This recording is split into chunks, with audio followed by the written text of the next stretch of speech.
Hi everyone, Assalamualaikum. Today we preparing biryani masala homemade. Hai semua, apa khabar? Assalamualaikum dari Spice Cooking.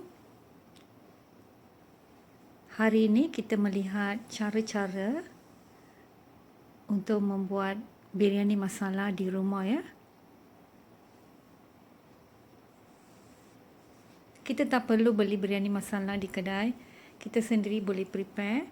Bahan-bahan yang kita perlukan, kulit kayu manis, mace, jintan besar, jintan kecil,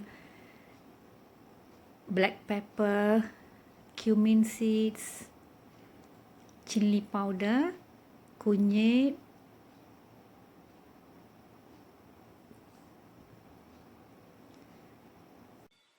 these are the spices hari ini kita gunakan ya. Rempah-rempah ni ya. 1,5 sudu lada hitam, 1 sudu jintan besar, cengkeh 1 sudu, ketumbar 3 sudu, black cardamom 5 atau 6 biji ya. Mace 1,5 sudu, jintan kecil 1,5 sudu,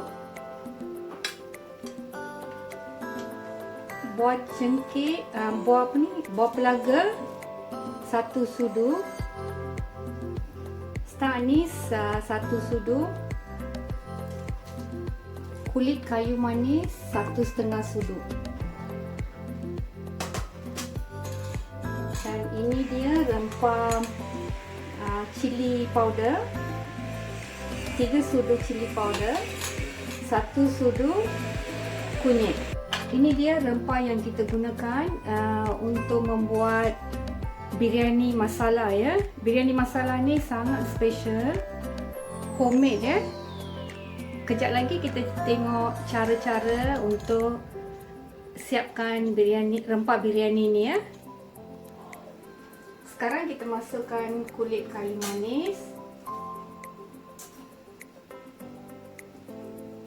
dan semua rempah-rempah. Kita dry roast dengan api yang sangat perlahan ya.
Rempah-rempah ni kita goreng sehingga naik aroma dengan api yang sangat sederhana ya.